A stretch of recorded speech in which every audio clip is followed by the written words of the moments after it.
So my name's Ian Holden. I'm a public governor, that's an elected governor for Newark and Sherwood. I live about 6 miles south of Newark, and I've been a governor for, I'm coming to the end of my second term, but I'm retired, decided coming to the end of my work life that I wanted to do something responsible. So.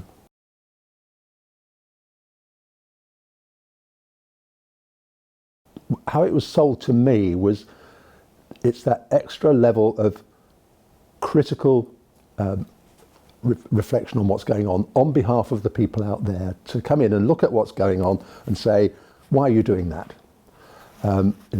Why is it working in that particular way? Are you really thinking well about this? And that's my background. I've been a civil servant, and I've taught business studies. And the thing I've always been interested in is getting people to actually ask what I call the next question. Everything looks like this. So that's something I thought I could do. So as I moved out of my professional career, I thought, what can I do that's useful, which will use my skills?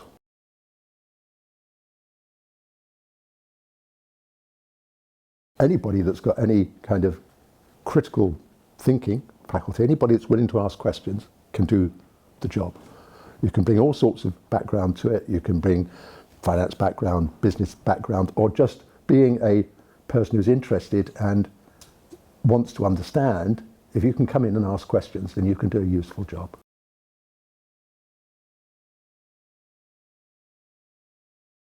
The job of a governor is not to run. People get this illusion that it's to come in and govern. It's not. It's to come in and say to the non-executive directors in particular, are you sure it's going well? Why, how, on what evidence are you sure that it's going well? Mm-hmm. And so if you can come in and say, I don't understand this, explain it to me, tell me what's going on, tell me why you think this is going on. Anybody can ask that clear, and quite often, I've sat in board meetings where there have been other people in the meeting who have years of experience of business and so on and so forth, and they take things for granted. They nod things through. They think it's okay. So if you come in with a fresh mind and you look at what's going on and you say, I don't understand why you're doing that, 90% of the time they'll give you an explanation, it'll be absolutely fine. But that 1 or 10% of the time, you might actually make them stop and think, why do we do that? And you might actually make a difference. I think responsibilities of governors fall into two categories. There's a statutory responsibility that you have. Governors, under legislation, the governors are there to hold the non-executive directors to account. And people don't quite understand what those are, so you've got the board, which is made up of the finance director, the HR director, the chief executive and so on, and you've got non-executive directors who are part-time people who don't have an executive role within the organisation, but they are the check and balance in the board. As a governor, it's an extra check and balance on behalf of your constituents to come and say to the non-executive directors, are you happy? And if you're happy, don't reassure me, don't tell me everything's great, show me why you're happy, give me assurance. The second level of responsibility is the one that applies to me as a person who's been given this privilege of being a governor. So the bottom line is I have to come to Council of Governor meetings. But I see it as a responsibility to say I come to Council of Governor meetings as well prepared as I can be, to make a useful contribution. So I think you have a responsibility to read the papers when they come out. So you don't just sit there and go, if somebody says something, you've at least scanned it and you know what they're talking about. Then I think you have a responsibility to try and bring your skills and understanding to that discussion. Then I think I have a responsibility to make the best use of that opportunity and to do the work. Doesn't mean a massive work, but to do at least enough work to make sure that I'm an active participant in what's going on.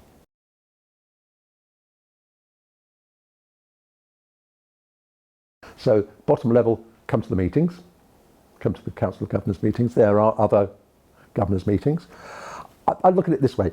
The more you can find time to put into it, the more you'll get out of it. And that's probably, it's a meeting once every quarter and a couple of intervening meetings, and it probably takes 2 or 3 hours to read the papers properly. And I think that's probably the minimum, the bottom line.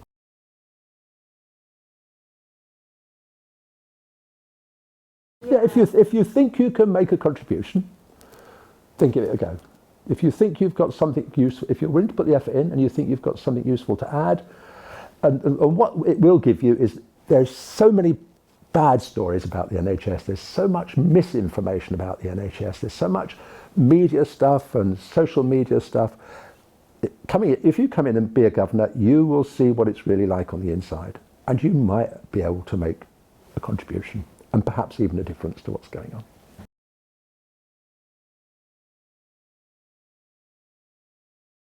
The most, for me, given my background, to sit in a meeting and have a senior manager under huge pressure listen to what I say and take account of what I say and give me the feedback and answer my question is a huge, I think that's a privilege, that's hugely rewarding. And then when after you put a question into the system and it churns through the system and 2 or 3 months later something comes back and something's moved just a little bit, something's changed just a little bit, that's hugely rewarding.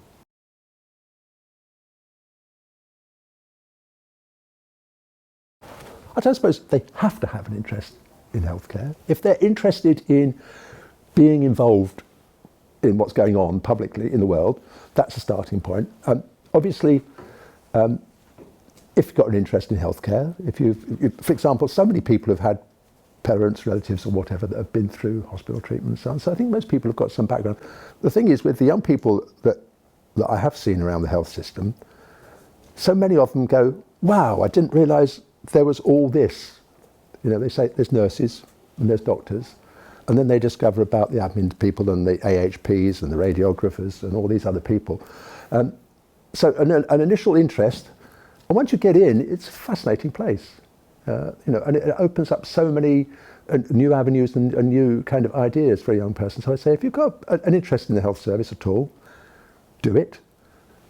Use it as a chance to explore, because there's lots of things to explore out there.